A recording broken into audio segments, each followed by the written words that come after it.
Good morning. Normally, I do this in the afternoon. I've only had one cup of coffee, so I might be a little off my game today. So I just want to say hi to everybody joining from Allentown, PA, and North Carolina, and a bunch of Jersey folks. Ooh, Vegas. All right. Just wait a minute, give people another second or two to join, and then we'll get started. Today's going to be a very interesting topic. It's something that I am overly curious about because of all the recent news and all the happenings here. I am if you've watched the show more than a couple of times, I'm 95% tech sourcing, so supply chain implications are not necessarily the most prevalent in my world. So this is a great opportunity for me to ask a really intelligent, knowledgeable individual some of the questions that I have around what's going on right now. I'm going to get started, and I just want to welcome you on behalf of ISM New Jersey and myself to August Supply Chain Information Flow. Today we're talking tariffs. Today we're going to explore the fresh realities of global trade. Just a couple of days ago, the U.S. reciprocal tariff regime took effect. Um, it ushered in a new era of higher duties for imports from a bunch of different countries that don't have their own separate trade agreements. So, depending on the partner, your baseline rate now ranges from 15% to over 50%, with sector specific tariffs on things like copper and steel, aluminum, and pharmaceuticals. Some regions like the UK and South Korea have lower rates, but others like Canada, Mexico, China continue to face higher duties. But also, I just learned they eliminated the duty-free de minimis threshold, which will take effect at the end of the month, adding another layer of compliance complexity. Um, for supply chain and tech sourcing professionals, this isn't news like it is to most other people. It becomes an operational challenge. It changes our budget, our production schedules, even our supplier relationships. They all have to be recalibrated in real time. So that's why today I'm thrilled to have an opportunity to talk to Thomas Cook. He's the managing director of Blue Tiger International. He's got more than 3 decades of experience guiding companies through import-export operations. He's a former CEO of two logistics firms, a retired naval officer, and the author of more than 19 books on global trade and compliance. Is that true? Wow. Yes. And I also learned that he owned a company that was about 15 minutes from my house. He directs the National Institute of World Trade, and he sits on the New York District Export Council.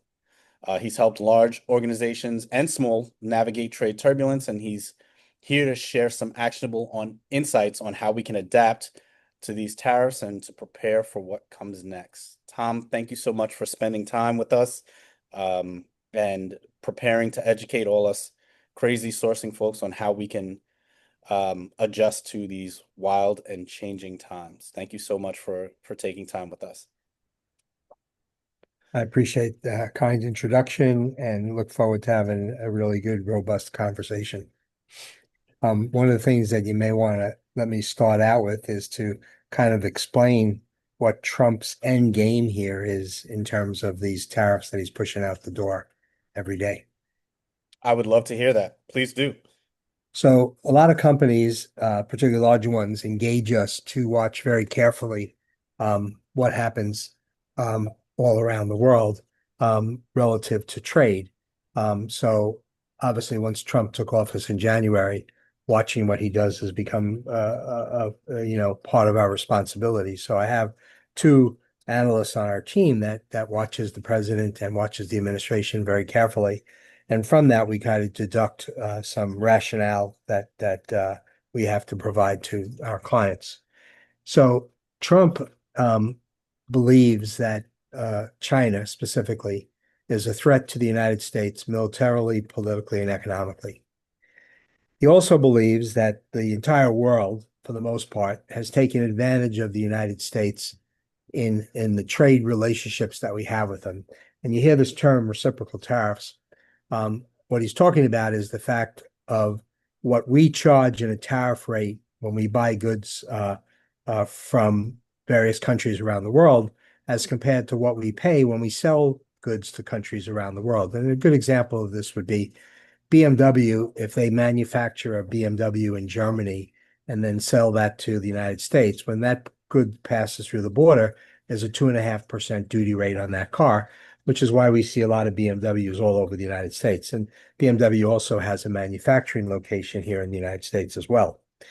But if General Motors in their Chevrolet division wanted to sell a car into Germany, they would have a 17.5% duty rate when it passes through the border. So there's total, inequality in that transaction. And you could go industry by industry and product by product, and that imbalance is very significant all over the world. And Trump believes that we've been taken advantage of unfairly. And what he's trying to do in this reciprocal tariff is to say to the countries around the world, if we're charging you 4.5%, then that's what you should be charging us. If we're charging you 2.5%, then you should be charging us 2.5%. So the other side of this equation is that companies buy huge amounts of farm equipment, automobiles, energy, all kinds of things that are made here in the United States. And he wants to see companies around the world and countries around the world do significantly more purchasing here in the United States. So in those two areas, he is aggressively using tariffs, okay?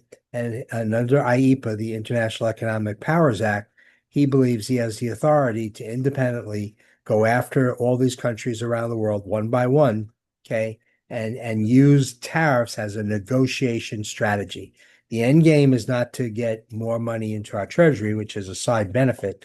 The idea is to create a different world order out there so countries around the world lower their duty rates on U.S. products and services into their countries, okay? And when they have to make purchases, that they look to the United States to make those purchases. So when we look at this, appreciate the fact that more than 107 countries are negotiating with the administration to lower their duty rates. So that's good news. And more than $2 trillion of foreign investment has come into the United States over the next 6 years that weren't here before Trump came into office. So that's the reasons why he's going after these countries aggressively, and he's creating a tremendous amount of chaos and disruption. If you read Trump's book, The Art of the Deal, he specifically mentions that if you're negotiating with a third party and they're across the table from you, if you can create a certain amount of chaos and disruption, make that person or individual feel uncomfortable, you'll be in a better advantage in the negotiation. Now, most of us in global business and sourcing try to negotiate by building bridges and commonality and relationships. Trump thinks totally the opposite, which is to create this disruptive event and negotiate from that perspective, giving you advantage. And that's exactly what he's doing. He's creating chaos, disruption, and uncertainty in the marketplace to get to the end game of getting this reciprocity all over the world. And for the most part, it's starting to work. But what he didn't tell us was how much pain we would all go through as he went through this process. So anybody involved in supply chain with this changing extreme, and I use a roller coaster impact or roller coaster effect, has changed so dramatically from January, February, March, April, May, and June, July, and now in August, it's all changing pretty dramatically. And as you mentioned earlier, not only is he affecting the normal trade that we have in importing and exporting, but he's also impacting e-commerce business by changing the rules on de minimis. And for lots of US companies and lots of Chinese companies, this has been a disastrous impact because he's ended it. He's not modified it, he's ended it. And the model that companies like Amazon, the model that Temu, the model that Shine, that they had in how they structured is gone. And they're going to have significant amount more cost involved in actually handling individual clearances and now having to pay duty and taxes on goods valued at, $250 or $50. It doesn't matter. And so he's changed the rules of the game pretty dramatically. So companies and supply chain people have to look for lots of alternatives and figure out other strategies to try to manage supply chain successfully with all this chaos and disruption. So, I mean, I think that brings us to my first question, right? Since the rates are so patchwork by country, in your experience, and in the conversations that you have with other supply chain professionals, how are they reevaluating their sourcing strategies? Because they have to negotiate now with suppliers who aren't quite sure what their new duties are going to look like. Do you have a specific framework that you've been recommending that balances cost, quality, and risk? Yeah, I mean, way before Trump became in office, and even before he ever thought about, I think, becoming president, we created a strategy of risk management in the supply chain, which was diversifying your sourcing portfolio over a range of countries. So a lot of companies strategically said, "Hey, we're getting the best price out of China," and they moved 100% of their production into China, right? And Yeah. through COVID, they saw their vulnerability when all of a sudden they couldn't get product when they needed it, and the cost of getting it here was extremely much more expensive. So that vulnerability was clearly established.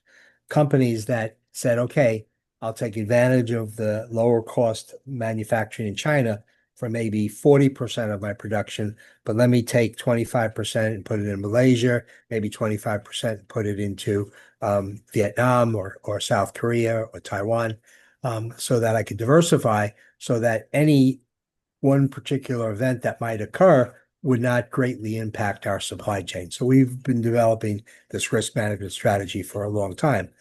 The problem now with companies is that part of what Trump is doing isn't giving them enough time to react responsibly because he's coming out and making changes and giving 2 days notice and 3 days notice and so forth. And we also know that he's backtracking when he gets political pressure because his positions have been too extreme. He also, when he creates a lot of these executive orders, they're ambiguous, and a lot of them are not complete. So Customs has to come in and clean up the act by now talking to the White House attorneys to try to figure it out because they have to post the regulations to the Federal Register within 10 days. So within 10 days of the executive order, they have to figure out exactly what the intent was and then put it into something that we can work with. So right now, we're telling companies to plan strategically, but not to act so quickly because these changes are happening so fast. Okay. So look to see where options exist and slowly react because of this fact that things are still changing. And we believe that the negotiations that he's now bringing to conclusion, there's about 15 new deals in place now. He's trying to get to about 45 to 50 in the next 30 to 60 days, so that we think that by the time we get into early October, most of the negotiations would have taken place and we'll start to see this settle down somewhat and there won't be this chaos. There will be a higher cost of importing goods into the United States almost from every country around the world, but it won't be as high as the 50 or 70 or even 170% and so forth.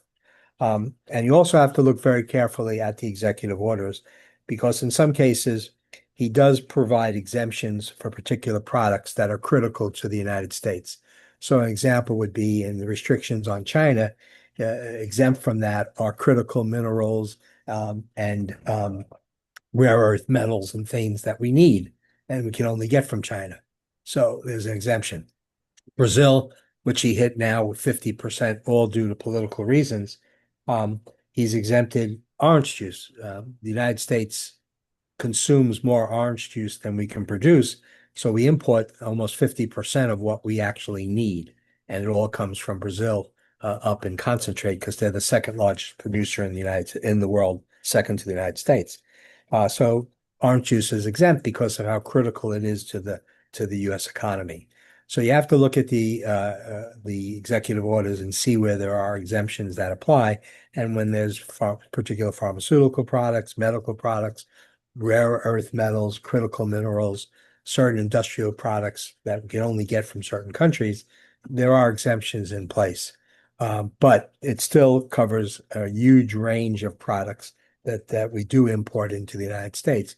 And you can talk about nearshoring and reshoring, but you can't build a plant in the United States in 60 days, right? And even in a year, it takes probably at least a year and a half to 2 years to go through the process of building a new industrial capability and so forth.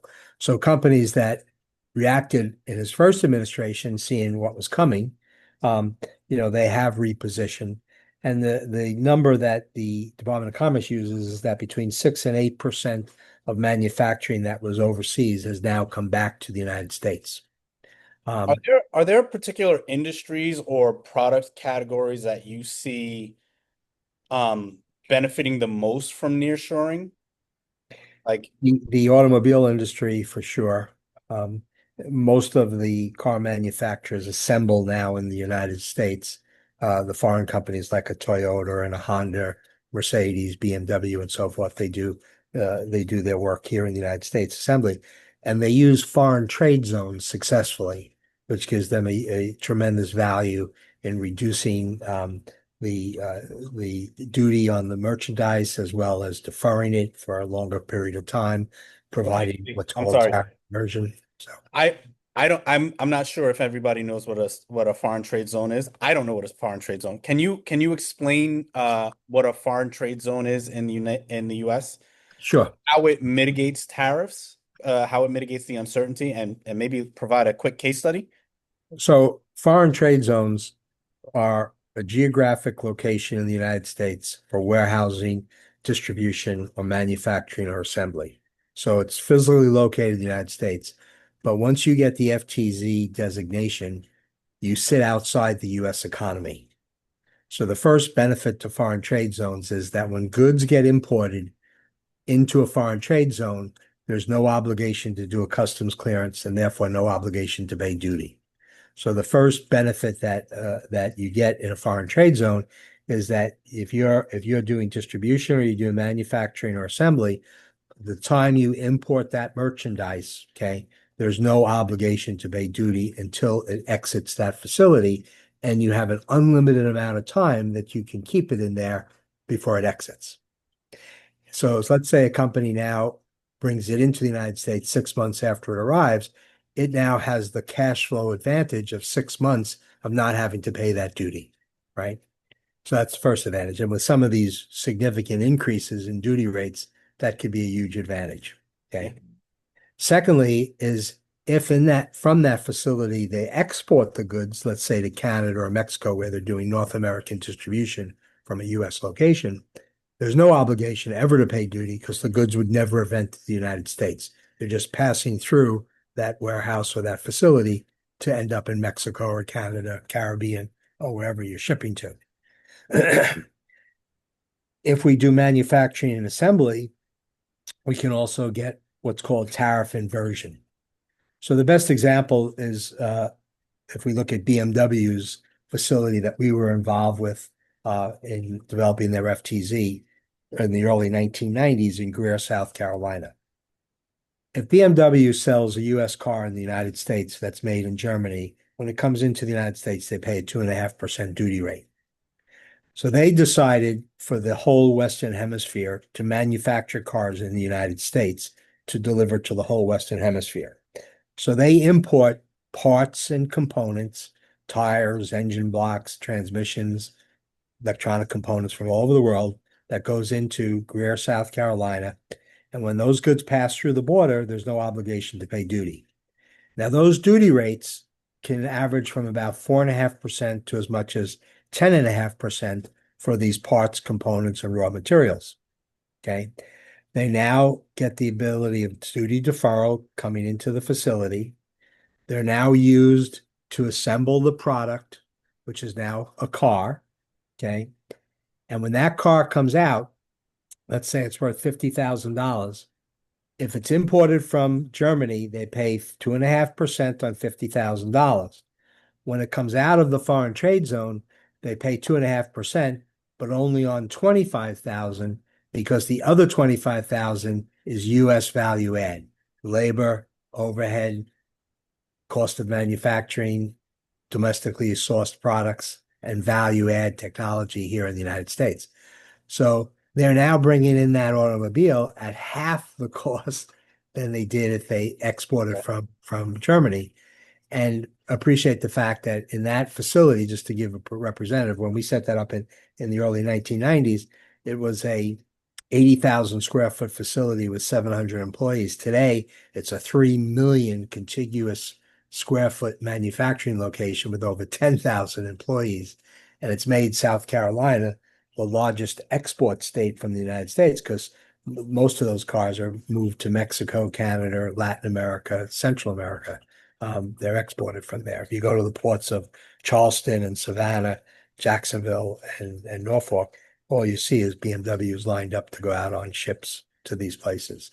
So the FTZs is a tremendous way of companies to think about reshoring because of the advantage that it has. We have about 27 to, I know, 29 projects going around the country now where we're developing foreign trade zones for wreath manufacturing companies bringing back the manufacturing to the United States. And we would say to them in our analysis, don't bring back 100%, diversify it so that you may keep a certain percentage in China or maybe look to other countries that compete head on with China, India as an example, South Korea, Vietnam, Taiwan, Malaysia would be good examples of countries that have similar capabilities. But appreciate the fact that you have to look at what we refer to as landed cost. Landed cost is the acquisition cost plus the cost of moving it to here and the cost of duties and tariffs and customs clearance.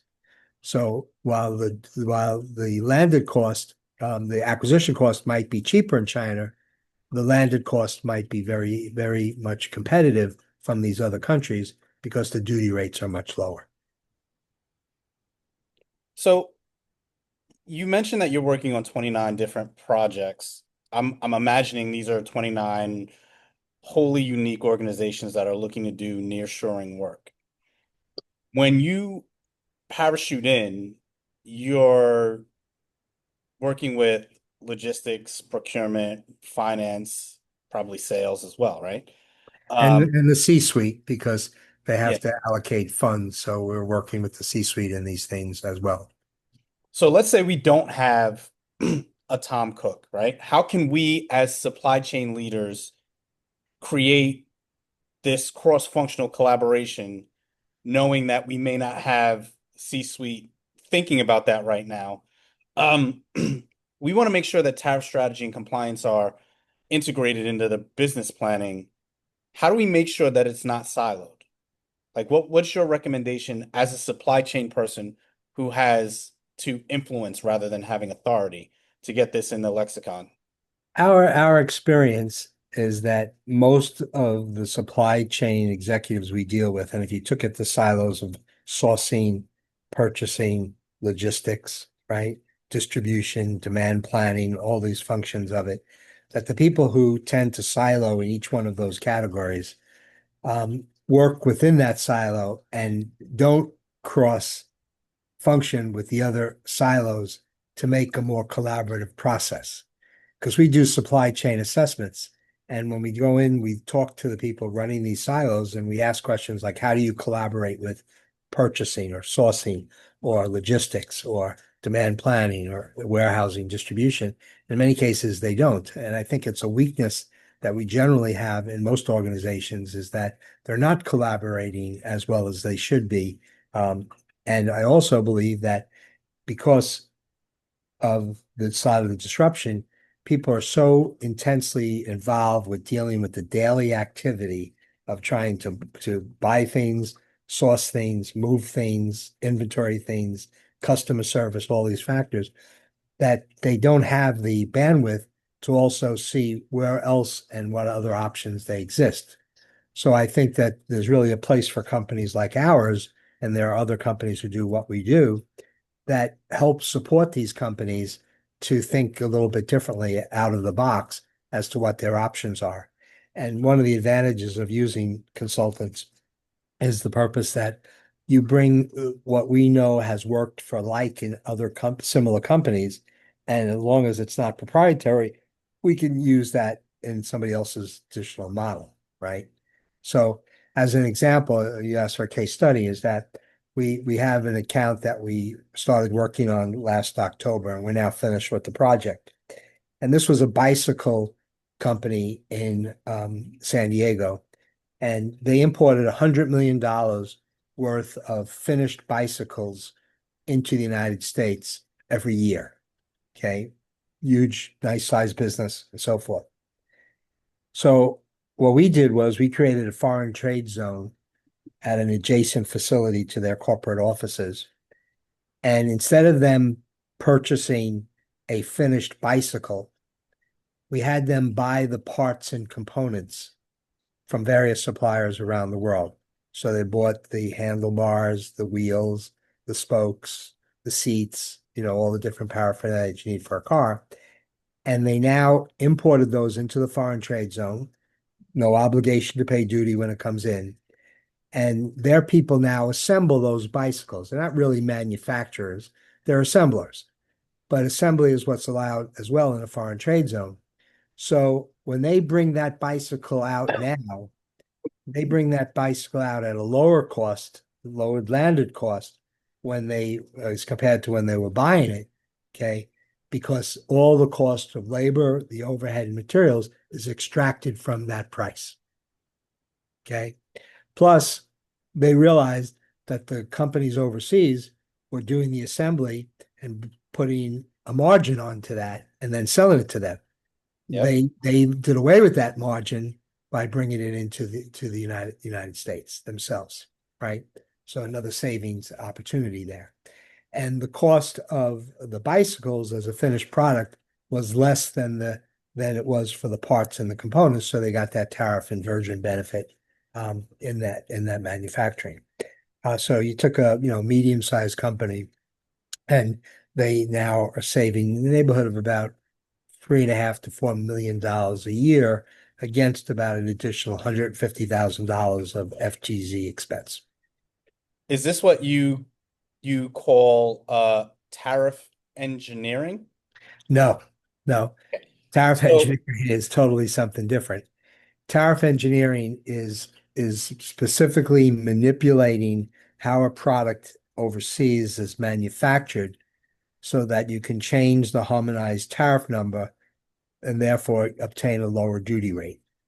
So as an example, best way to look at this is that a company in Seattle that was selling outdoor fashion wear and clothing came to us to do a study on how we can lower their landed cost here in the United States. So they were paying anywhere from 7.5 to 10.5% duty rate on product that they were buying from a number of different countries around the world coming into Seattle. Um, so we suggested to them that they add Gore-Tex in the manufacturing process, which now provides a waterproofing capability to all their outdoor wear.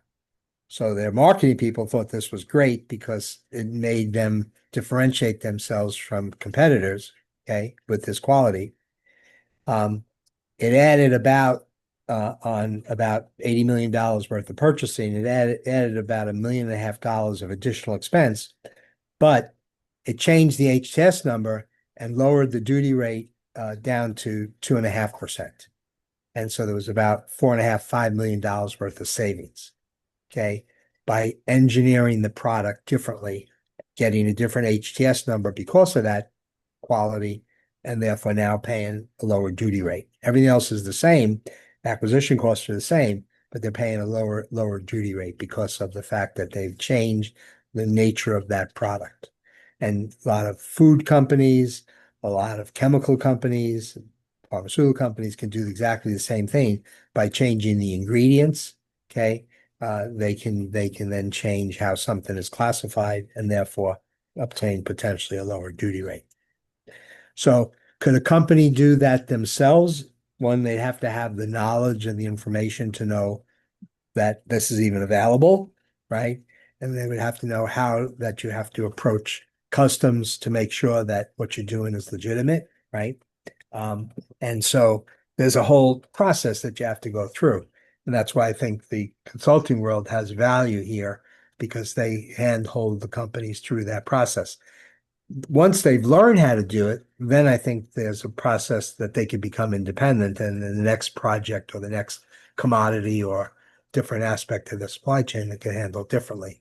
But I find that most people in the supply chain keep their heads down, getting the work done that they do each day, and they don't come up for air as much as they should, so that they learn what's available and so forth.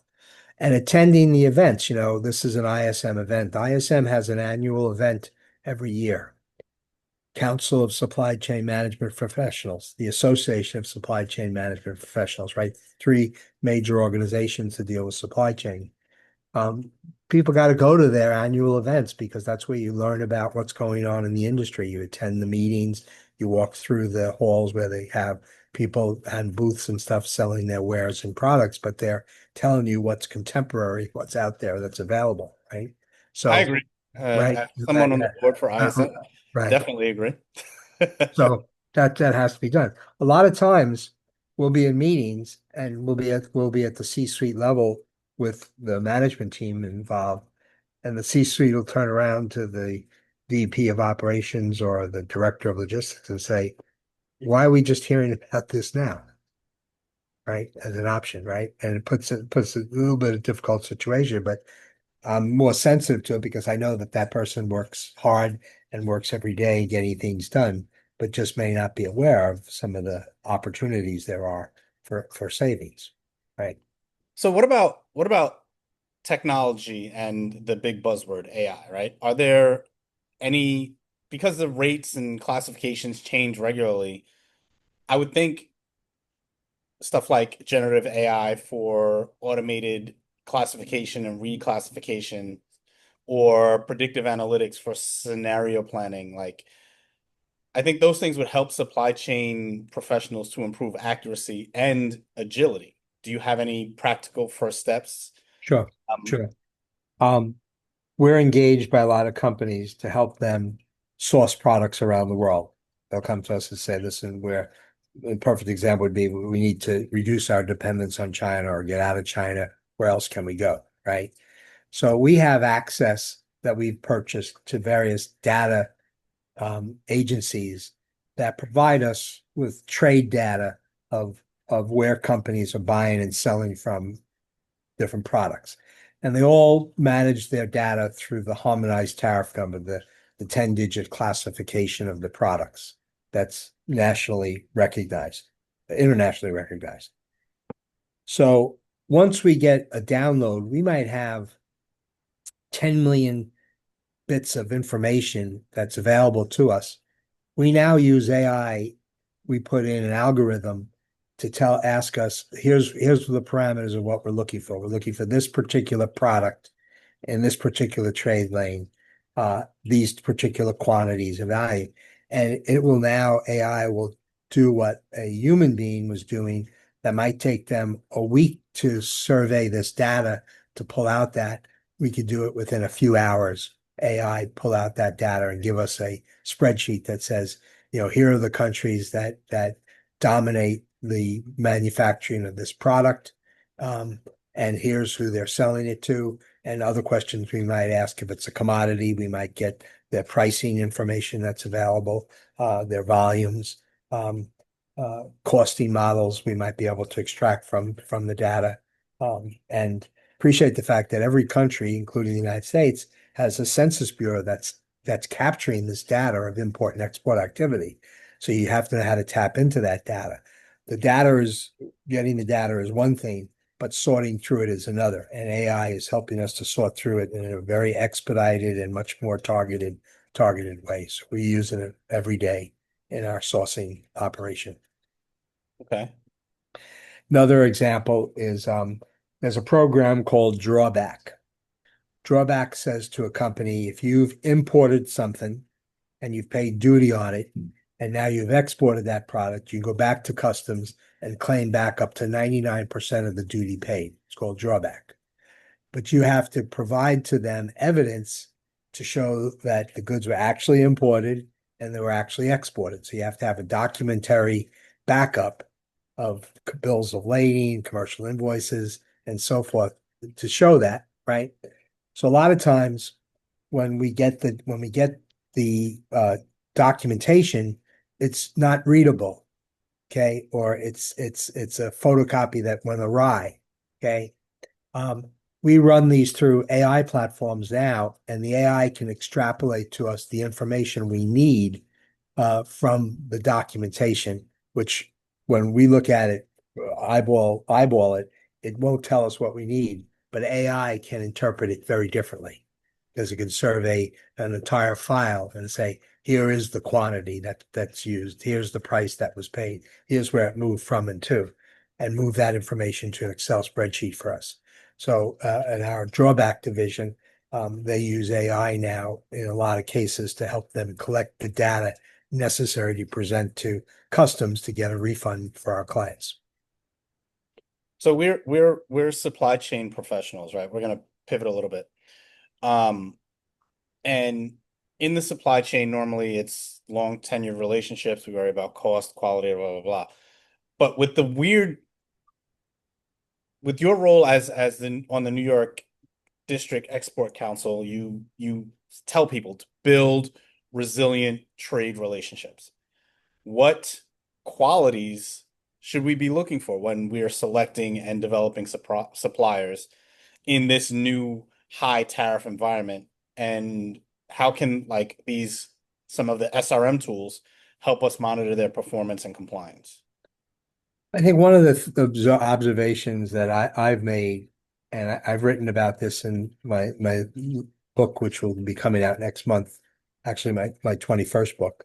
And I write about this, which is that COVID changed the world in a lot of different ways, uh, most of it negatively, in my mind. And one of the things is that it stopped people from traveling. And people developed methodologies of I could sit at my desk, maybe even in their home now, rather than in an office, and I can run my business this way. And I could find a supplier overseas where maybe in 2019, if there was a big enough purchase order, they would go fly to Vietnam and meet the supplier, vet them, and develop a relationship. Okay.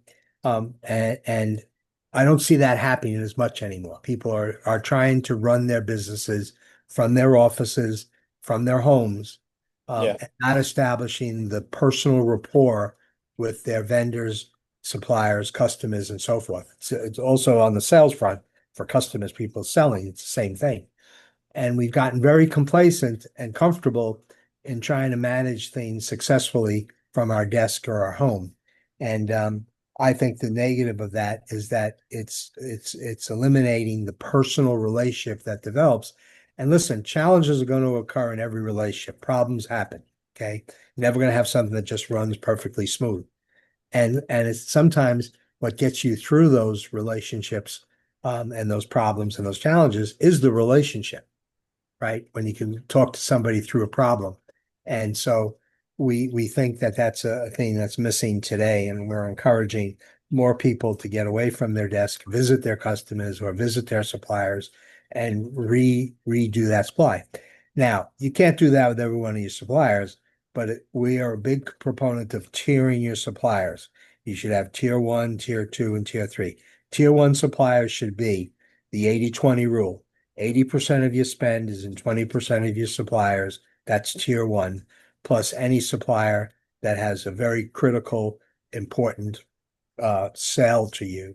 May not be big volume, but it's critical product, critical service. Okay. They would fit into that tier one as well. And those are the ones that should be visited in a relationship, be given, you broken bread with these people. And I just think that's something that is missing. And as a result, we see more problems in relationships today than we've ever seen before. So when people are now trying to make changes, they're trying to make changes, say, okay, I'm going to leave China, but maybe talk to somebody in Vietnam or talk to somebody in Taiwan. They do it and they exchange things by emails, have phone conversations, conference calls, but they don't establish that that that bound, that bound relationship, that bond that takes place between two people. Um, and I think it's missing. I And I, agree with that younger 100%. the people are in the world today, that's even more I prevalent agree with that. than Definitely. it is with So the older guys.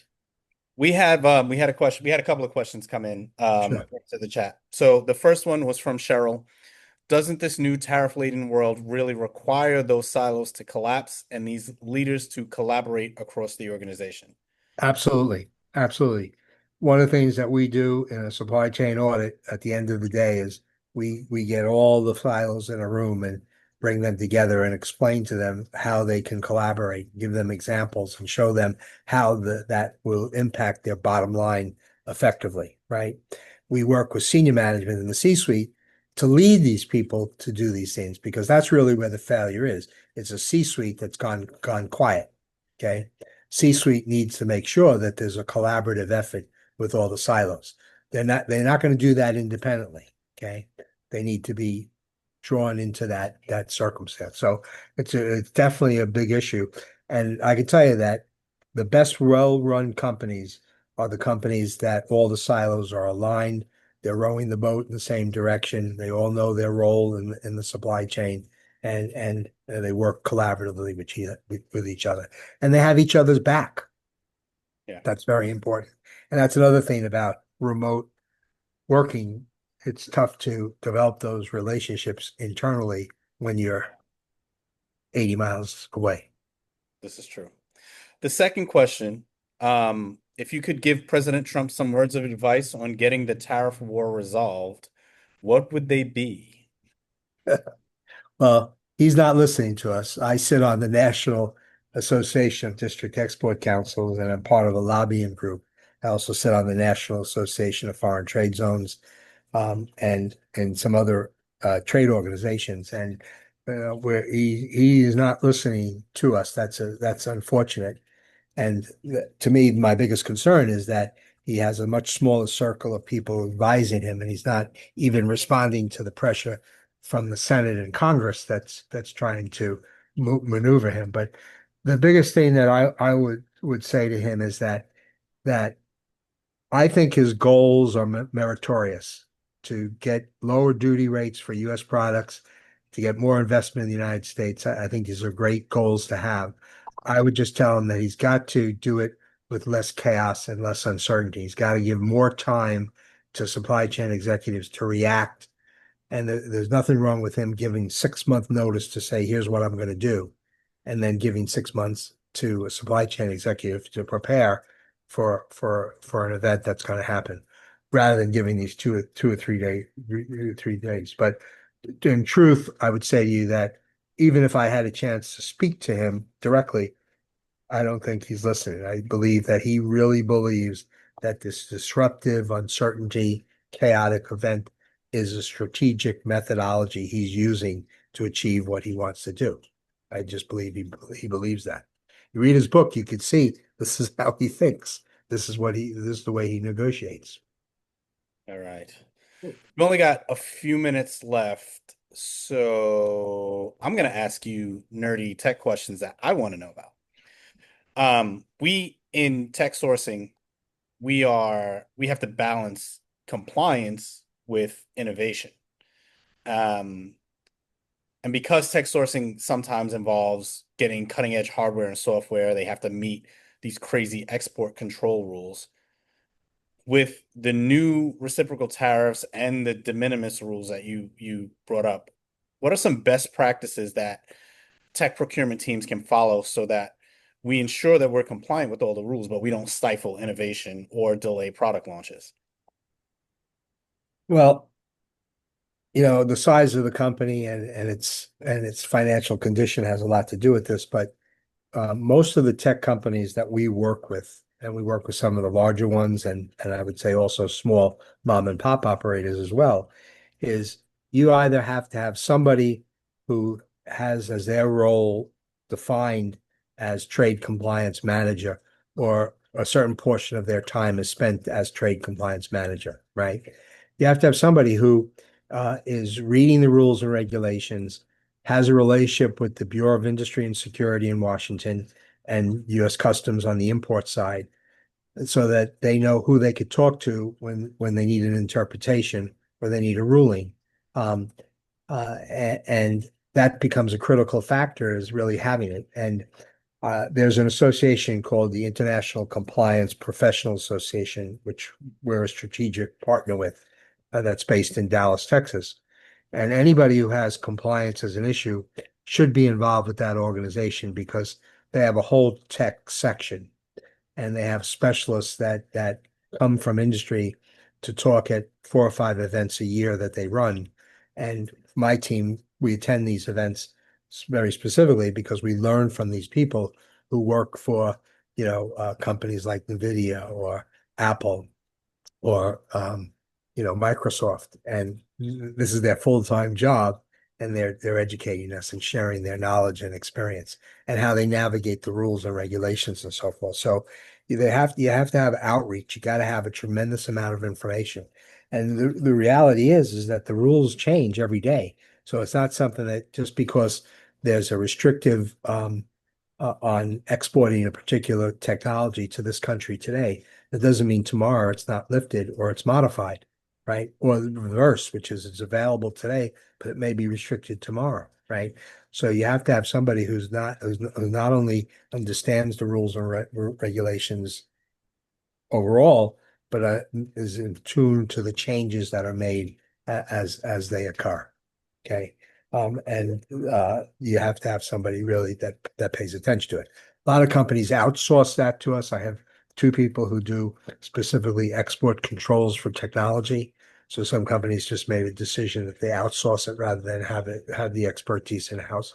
Depends on the size of the company, right, and your financial resources and so forth. But you have to pay attention to it because part of our practice, about 40% of it, is reactive to companies being chased by U.S. Customs or the Bureau of Industry and Security or the Department of Homeland Security because they're in violation of either one particular import or export regulation. And negligence or not knowing that this was a rule is not a defense anymore. Yep. Used to be a good defense. It's not anymore. There's rules that come into play that says if you import and export, then you have to exercise due diligence and reasonable care in your operation. Okay, and that means you need to understand the regulations. You can't use an excuse you didn't know. So with the last 2 minutes that we have here, what's next? Right? We've got all these rapid changes. There's negotiations ongoing with our trade partners.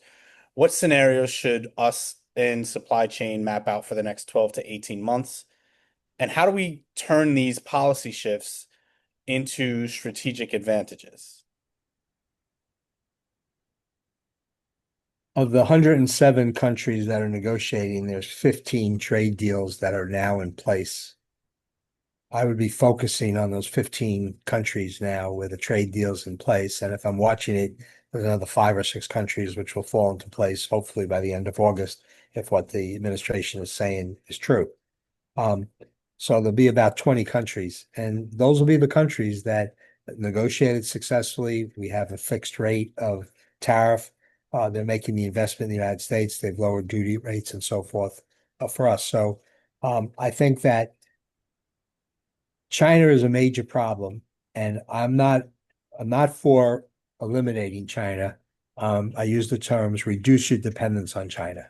So I think every company and every executive who has business coming out of China or selling to China, you have to think about reducing your dependence on that marketplace because U.S. government is going to continue to go after China, provide restrictions, and you don't see the political connection there between Xi and Trump that needs to be there to ease this out. I think it's only going to get worse before it gets better. And always appreciate that the threat of China to take over Taiwan is a major issue for us because Taiwan is a huge partner with us both economically and militarily. So it puts us in a very difficult situation. So I just think that China is a place that everybody should be watching very, very carefully. And I think that this concept of nearshoring, friendshoring, and reshoring, meaning diversifying your sourcing portfolio, that's something you need to do.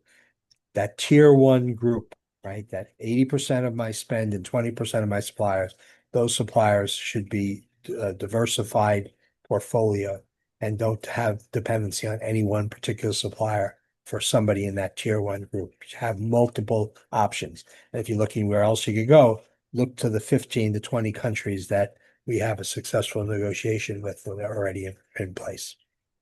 And the last I would say is that we do have a successful negotiation with Mexico. Mexico has the Maquiladora program.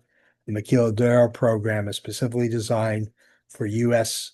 and other foreign investment to bring manufacturing and assembly work in Mexico. And it creates a situation that when those goods come out of the Maquiladora, they come into the United States without any duty obligation. Um, and about 40% of the Fortune 1000 companies now have a direct or an indirect interest in maquiladora manufacturing along the border between Mexico and the United States. So I think all people in supply chain should be looking to Mexico and particularly the maquiladora program, where there might be opportunities. Tom, thank you so much. This was incredibly informative. I'm sure I speak for everybody saying, wow, you are incredibly knowledgeable. And I want to make sure that you put your LinkedIn information in the chat if you don't mind. So anyone who has any additional questions can follow you or reach out to you because you are a wealth of knowledge. I am absolutely amazed. Just mention that next month, my 21st book comes out, which is on trade disruption. So yeah, everything I talked about today is in there in writing. So it's going to be really a Bible of trade disruption options. The focus is what can we do about it, not just framing the issues, but really the solutions that are outlined in there. So it'll be available on Amazon once it comes out. Uh, what's the title? Managing trade disruption, tariffs, and chaos in the world, something along those lines. All That's what, right. if you just put my And name in Amazon and books, you'll see.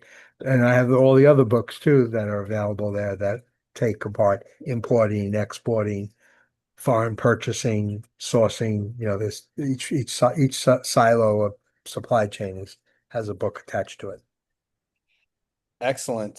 Thank you so much, Tom. Thank you everyone for joining. Thank you all. I appreciate it. Thank you. Have a great rest of the day. Okay.